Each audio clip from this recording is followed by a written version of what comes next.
Hello everybody, Reverend Dr. Red here, and welcome to Genesis Filled In Part 2. In this video I'm going to be covering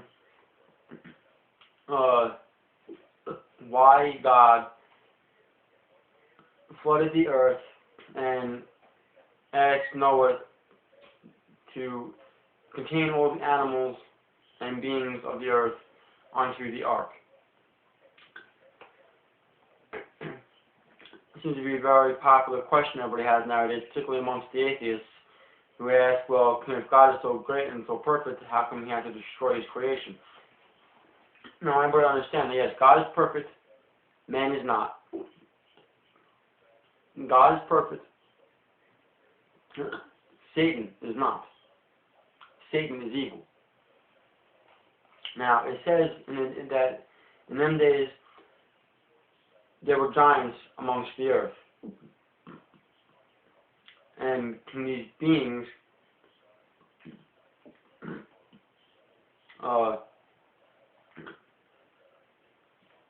witnessed the daughters of man. And had offspring with the daughters of man. And God noticed that these giants were having relations with man, and that was producing offspring that had continually evil thoughts, with pure evil. And God repented for the creation he had made, but it says that he found grace amongst Noah, and asked Noah to build the ark and carry on all the animals and by pair and the beings of the earth onto this ark, as to repopulate the planet with these pairs once the floodwaters were dried up. Now it wasn't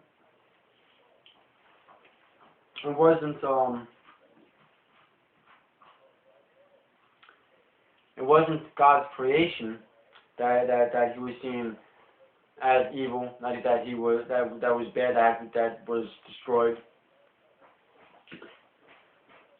It was these giants and the offspring of, and the fact that thanks to these giants intermingling with man started developing very evil thoughts to the point where everything man did was evil. God did not put us here to be evil. We're supposed to be beings of light.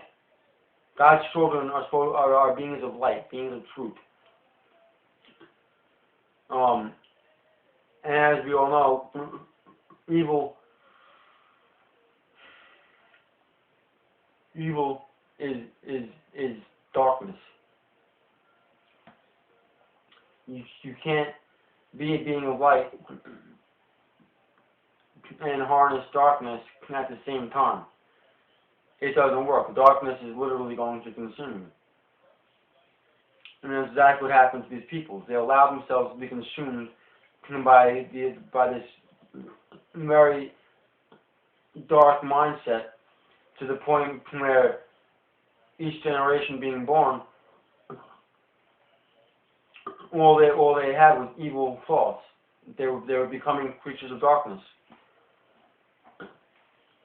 And that is what God was trying to get rid of. He wasn't destroying his creation, and he wasn't necessarily destroying man per se. He was trying to get rid of the evil. As I said in Genesis Part 1, he's trying to prevent us down here from doing what had happened to the home world. You can't prevent that from happening, if you're going to allow the same events to take place that took place on the homeworld, which means you can't have a society of good and a society of evil. You need to be able to separate the good from the evil and get rid of all the evil and only keep the good. And that is what God is trying to do. All of us here are going through that process now. Those of us that are true believers of Christ are those kind of the good, and we'll be going home. Anybody who speaks against Christ or doesn't have full faith in Christ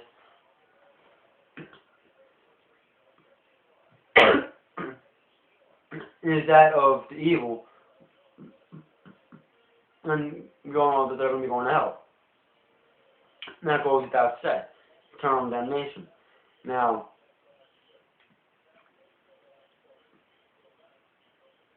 part of having faith in Christ is to literally have a full understanding of His teachings, which means that we are not only to be able to work together in a loving and peaceful community, but we're supposed to be treating all of the planet that way as well. We're supposed to be living in harmony with each other, with the animals, and with nature.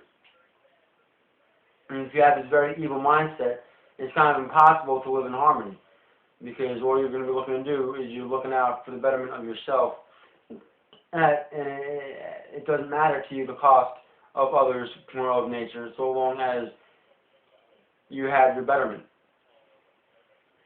Whereas in Christ, the betterment is with the people, not necessarily as a community, not any single individual. It's the community. It's everybody working together. Everybody working in harmony with each other, with the animals, and with nature. And that is what Christ taught, which I'll cover more in depth when I get into the New Testament books of the Children's series. But God wasn't destroying His creation. He wasn't destroying the perfection that He created. He was simply trying to rid the planet of the evil that was on the planet and overcoming the planet. If He had allowed it to continue the way it was,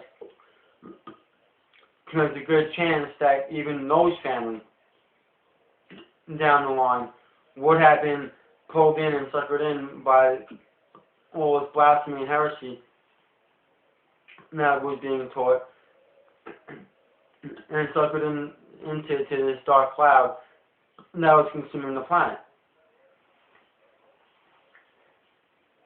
So rather than allowing for that to happen, rather than allowing for darkness to consume the entire planet, as it did the home world,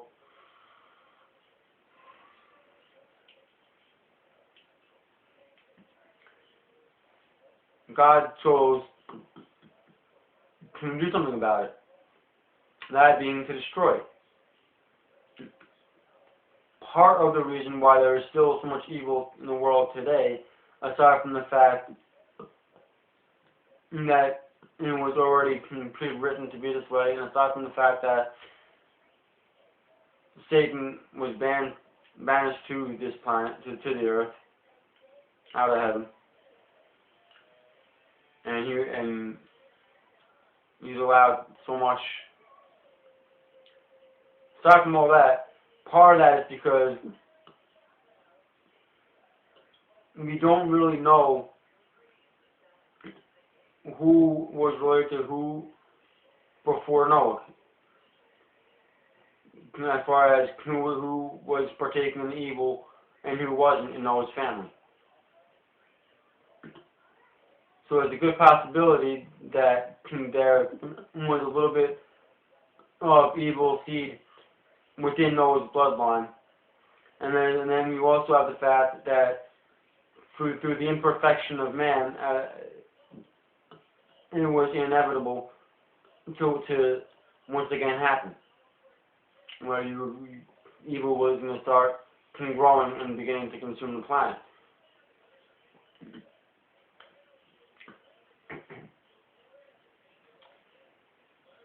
So as far as Noah is concerned, no, God did not destroy his own perfection. God was trying to save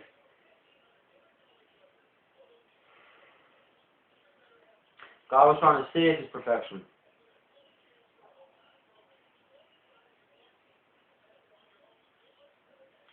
God was trying to not allow darkness to take complete control of the planet. God was trying to allow for the spiritual growth of man. And by seeing the pureness of Noah and telling Noah to take on the ark, by doing this, he didn't kill off man, because you can't kill off man as a whole when you still have an entire family that you're letting move on. So all I was doing was ridding the planet of the evil, or an attempt to rid of the evil, and it was giving man another chance through Noah and Noah's family to grow and evolve spiritually, and to try to harness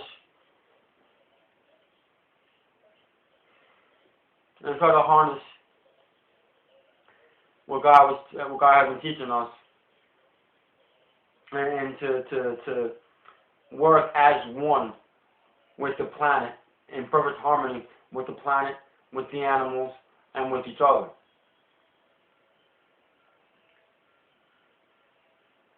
We need to understand that yes, God does exist, and He is a perfect God, and there's nothing imperfect about God. And in my honest opinion, He was rather lenient, because if He hadn't have allowed Noah on the ark to continue the civilization of man, would we be here today?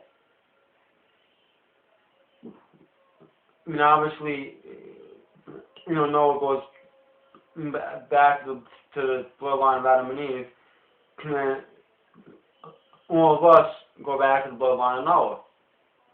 And all of God's people go back to the bloodline of Noah.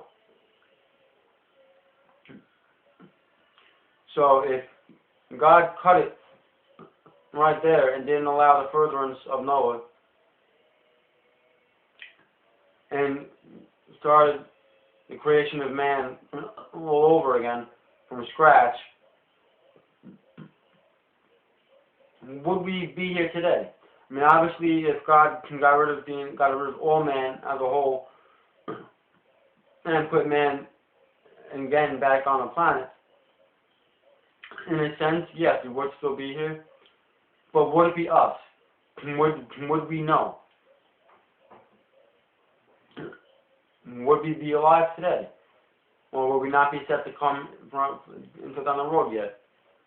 These are a lot of questions you really need to take into consideration before you start questioning whether or not God exists, or whether or not God is a perfect God or not, based on the premises of Noah. If Noah wasn't allowed to continue on,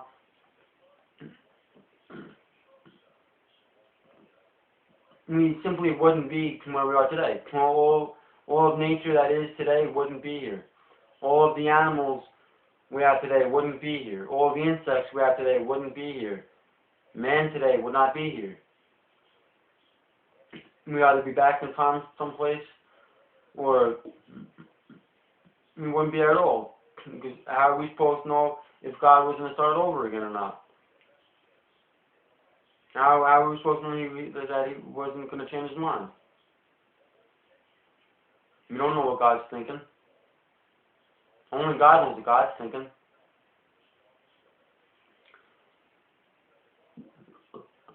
So yes, God is a perfect God. But no, God was not trying to destroy His own creation. man went astray. Man allowed evil to consume their minds and to consume their lives, where evil literally became all that there was on this planet, to the point where you were literally down to about one family that was still pure. And God punished man for it. You're going to do something wrong, you get punished. Just like a parent punishes a child, us being children of God, God being our Father, He's going to punish us. You do something wrong, you're going to get punished for it. Sometimes punishment's a little bit harsh. Other times punishment is rather lenient. You just get a slap on the wrist. Well, obviously we can see Ken Noah's Ark was a pretty severe punishment. Definitely was no slap on the wrist. But when you're doing something that out of whack, and that deserves a harsh punishment, does it not? I mean, say you got a child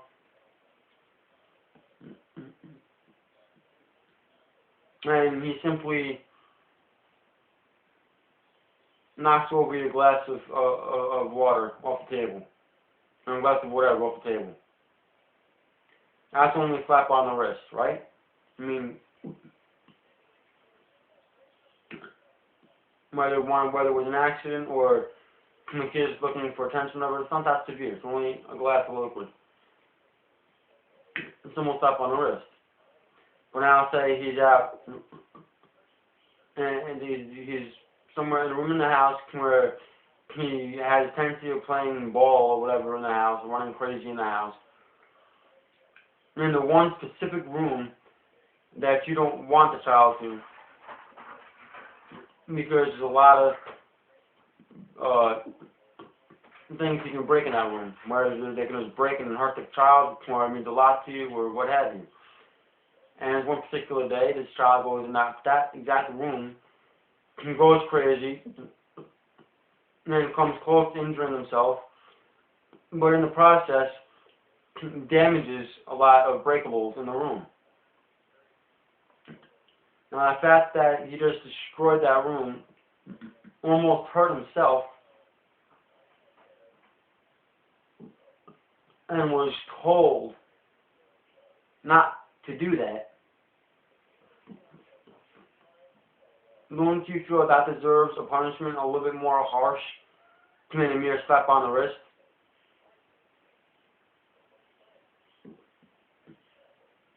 Depending on the age of the kid, depends on what you might do. But nonetheless, that's going to be a more severe punishment than a mere slap on the wrist. Don't do this again.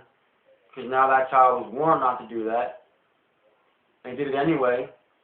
They broke all the breakables in the room and they almost hurt themselves. That's a pretty serious situation. So yes, you're going to be thankful that the kid didn't injure himself, but you're going to want to make sure that he understands never ever to do that again. Well, the same applies to God. We were told to stay away from evil. The first time we bowed down to evil and broke the law, what happens? It was a simple slap on the wrist. We're thrown out of the Garden of Eden. It happened again. Because you were already told not to do this, not to mess with evil. And now again we're messing with evil. Don't you think that God, being our Father, had the right to severely punish us as He did? Some might argue that, well, He should have been more harsh than simply throwing us out of the Garden of Eden, but not as harsh as that just yet. Some may start arguing that point, and I can understand that point. But here again, you are not God. God is God.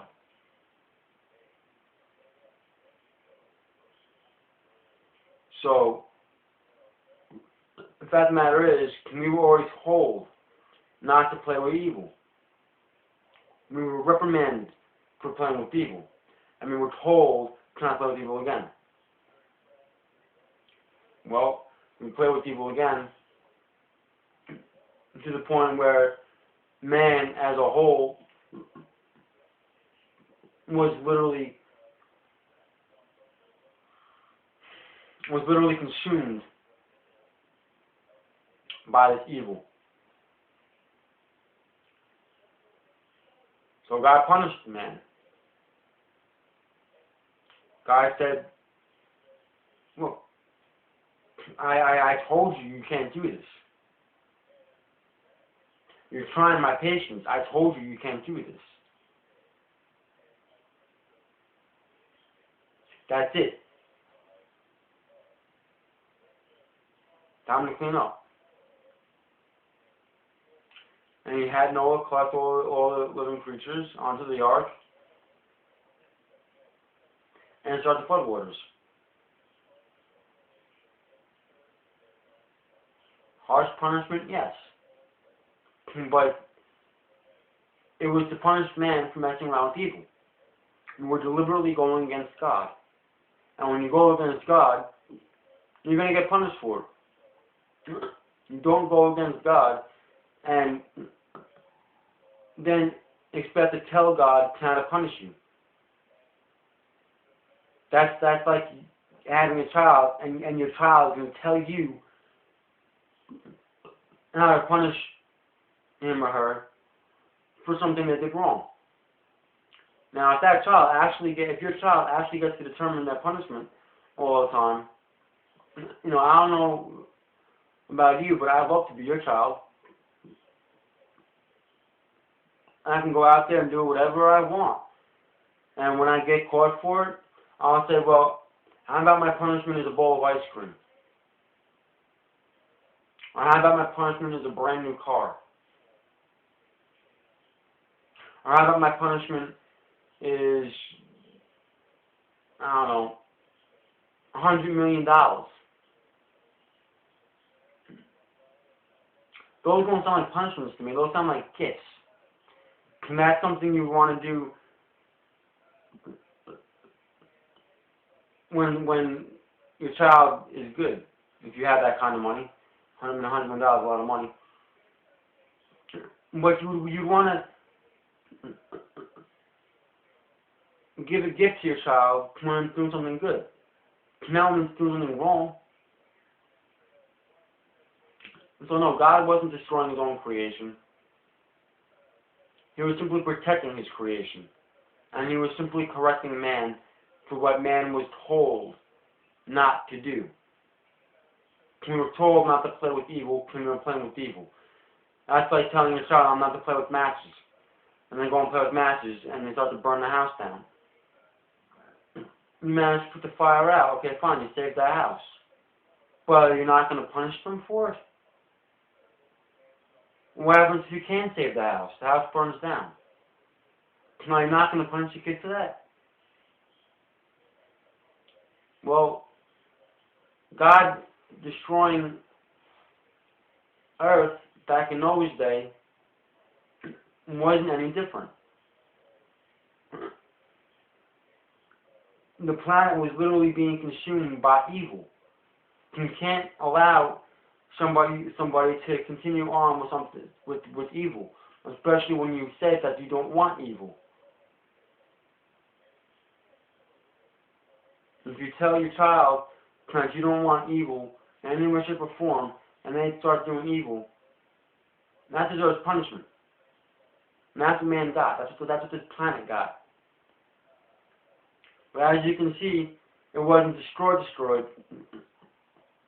Because there's still a planet to hold all the land mass and the water, to support all the animals and the humans that are on this planet today.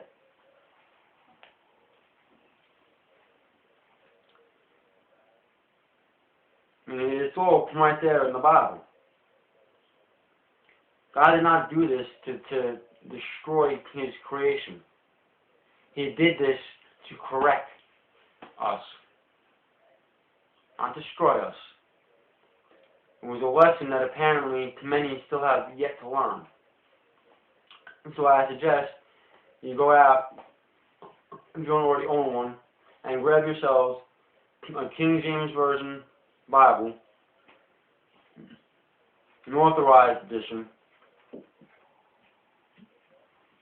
which is really simple to read, and start reading through the Bible, and try to take in some of these lessons that God teaches us.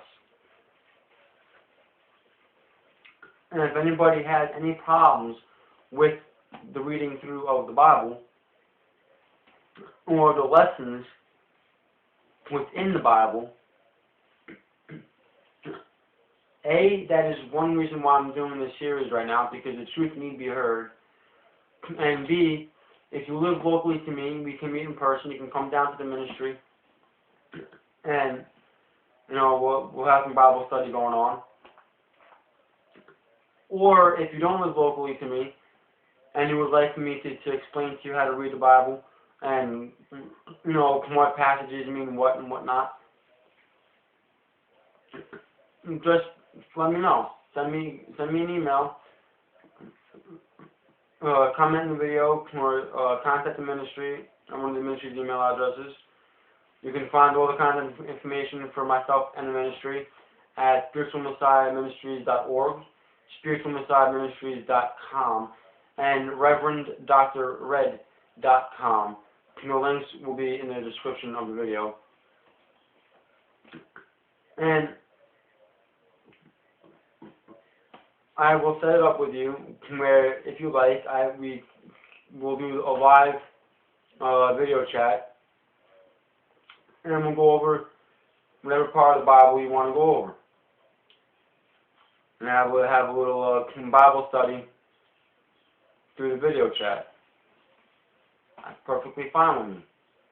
As long as the word is getting out there, as long as the truth is getting out there, and you're able to understand the message of God and grow spiritually and grow closer to Christ and have that much more of a stronger relationship with Christ, that's all I'm really concerned about. I'm not here to put anybody down or anything like that. I'm here to help you come closer to Christ and help you understand what God's message is. And in today's time, with all these numerous translations of the Bible, especially in the English language alone, that change so many verses and meanings, and more or less force feeds you how to think of different translations and different verses, you're not really allowing yourself to decipher what's really there. You're following suit with what mainstream society is telling you. Getting back to the point, again, I'm going to say that no, God did not destroy His creation.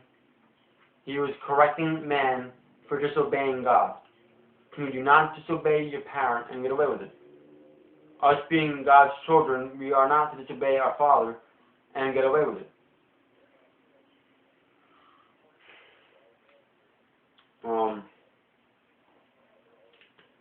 If you have any questions pertaining to Noah's Ark,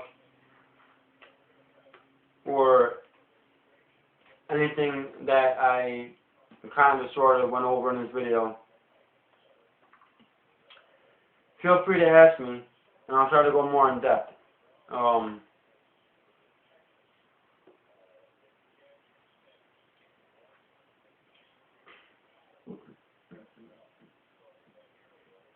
I'm really having a hard time explaining it, mainly because I didn't really get this video up and out there when I wanted it to. I'm feeling kind of sick right now. I have a really bad migraine. So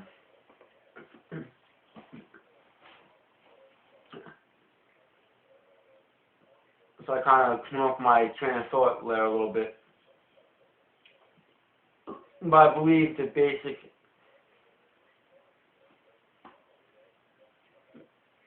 what happened, the basic meaning behind Noah's Ark, I was still able to portray. in this video. But, you know, if you have any questions, just contact me, either personally through the ministry. It doesn't matter. I'll forget the message. Same email address to myself.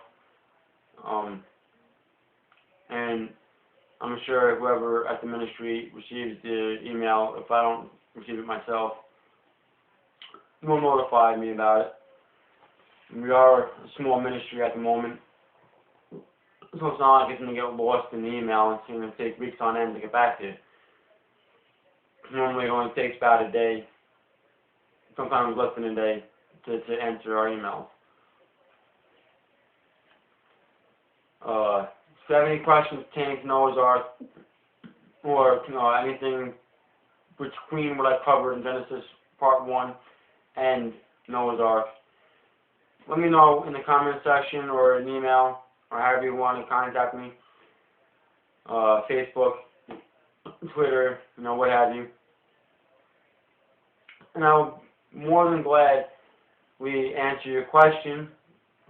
As I said, come up and having a Bible study either here at the ministry. We are establishing Bible studies here in the ministry as well as in different homes.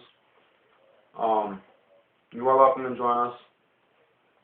And if you don't live locally, you can always do it online in a video chat. That's not a problem.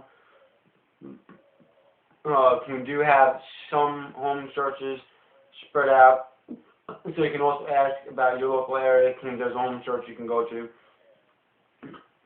We're not as widespread with too many home churches out there just yet, but we're only nearing our year mark right now. So, I'm not expecting to be all that big yet. But, considering the age of the ministry and how long I've been preaching for prior to establishing the ministry, I think where the size of the ministry where we're at right now is pretty fair. Now I'm going off track. I don't want to do that. Before I continue to go off base here with this video and go on an endless rant, I'm going to cut it here. If you have any questions, contact us. And I will see you in the next video. Until then, God bless.